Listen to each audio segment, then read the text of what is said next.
because there's no innovation. I'm not saying any innovation. I mean, it's like we haven't got past the Gold's Gym in the 80s. It's just commercial gyms every single time you go to them, whether it's an Equinox or an LA Fitness or a 24-Hour Fitness or a Planet Fitness. You walk in, there's a cardio section. You got the front desk and offices on your right. There's a massive cardio section with 1,000 TVs, and everyone's just sitting on the treadmill and staring at the television and walking at a 2.8 pace. And then there's a machine section, and then there's a free weight section. And you know, there's no camaraderie, there's no community, there's no energy. Everything's sectioned off. Even the nicer gyms, you can go to these really nice high-end gyms and they're all sectioned off, and the aerobics room is off in the corner and glassed off where you can't be a part of it. And ultimately, after traveling with clients and traveling the world, when it comes to just seeing other gyms and what other people are doing, I was like, you know, why does it have to be like this? Why can't I bring that college football weight room atmosphere into a commercial setting? And what I mean by that is, man, when I played football at Auburn, as soon as you walked in the weight room, I mean, the music was blasting, chalk was flying, guys that were on the corner lifting, there was a softball team in the back lifting.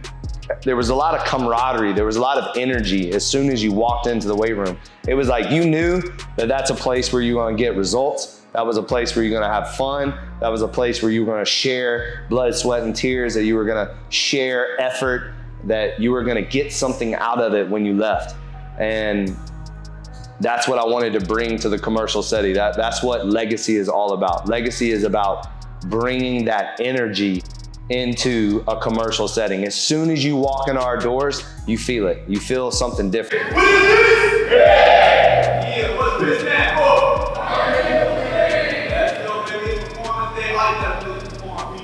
You go, water goes, make sure they top each other. There's no TVs everywhere. Everybody's not on their headphones. Everybody is a part of something that's bigger than themselves. It's a part of a movement about not taking the day off on each other and yourself. And that's where we're taking this.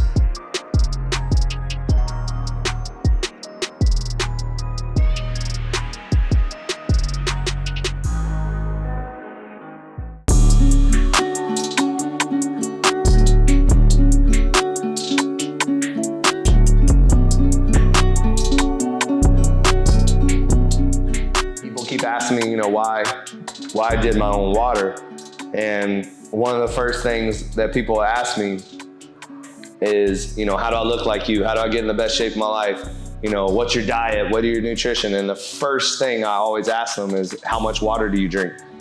And almost 90% of the time, people are like, oh, just, you know, a couple of cups a day. They don't really, there's no intentionality in drinking water. And 76% of our bodies are water. I mean, even our brains are mostly water. So, you know, water is the lifeblood of health and well-being. Like if you're not drinking water, then more than likely you're dehydrated or underhydrated. And then if you're not drinking the right water, you know, if you're just drinking regular water, you might not be getting the essential minerals that you need. So I identified that a long time ago that water was very prevalent in my messaging. It was very important in the nutrition and overall wellness space. And I think hydration is going to be something that moves towards the forefront of fitness and wellness. I had a girl that was in the class the other day and she had a horrible headache. She told me she just got back from a 16-hour flight. And when you're on a plane, you actually lose about, I think it's like a gallon of water for every 2 or 3 hours you're on an airplane, and people don't realize that flying dehydrates you. And so I gave her our water, an electrolyte pack, and just told her to drink that. And she actually asked for a Tylenol, and I was like, no, do this. And literally in 30 minutes, she felt fine. And you know, I think our world is so used to just popping pills and drinking the next flavored energy drink or Gatorade or hydration drink, when ultimately all they need is water.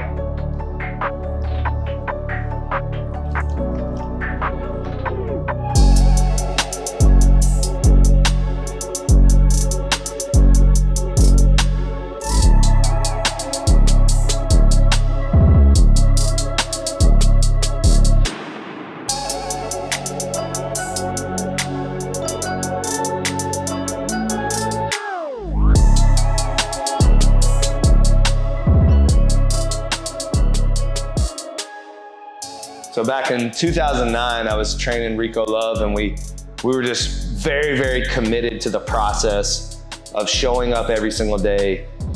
He was one of the best music producers in the world, and he would be in the studio till 4 or 5 in the morning, but we had a 9 o'clock appointment every single day, and he was always there. He never missed. He always showed up, and obviously I always showed up. And we just started saying to each other, like, we don't take any days off. Like, we're committed to this. We're committed to the process. We're committed to ourselves. And that's kind of where, it came from. And then I knew that was my just do it moment. I knew that was our motto that we could take and get people to really rally behind a message, a cause that is greater than ourselves. And so I just put my foot in the ground right there and said, it's no days off. It's no days off on myself. It's no days off on those around me. I refuse to give up. I refuse to quit. I refuse to not make the most out of every single day given. And it was a commitment that I made to myself to see it through. And I think it always has to start with you. And once you make that commitment and other people see, then it starts to become a reality. And I think probably the biggest breakthrough, believe it or not, was the biggest obstacle. And when we went through the pandemic and they closed us down, I'll never forget March 17th, 2020, and they shut our doors, and 12 years of my life was put on pause.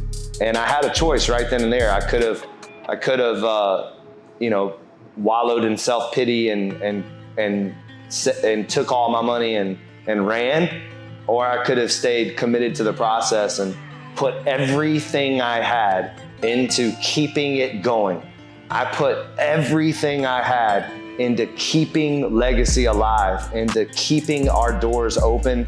And when they reopened us, they closed us down with 3 locations and we reopened with 6 locations. The community, the support that we had from the community, through that process, that's where No Days Off became a movement. That's when it really, really took off and people really started to buy in what we were selling because of our commitment to them.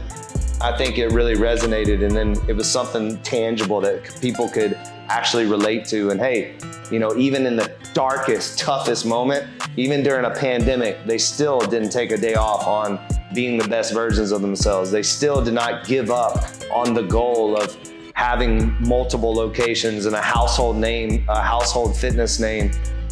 We want to be along the lines of a Nike, an Equinox. We want to be a household name. We want to be a Barry's one day. We want people to know us and know No Days Off across the world. That when you hear No Days Off, when you see the pit bull, that you can immediately know what it stands for, and you can actually attach it to your own life, and that can help you get through things. So that's really where it all kind of blossomed into.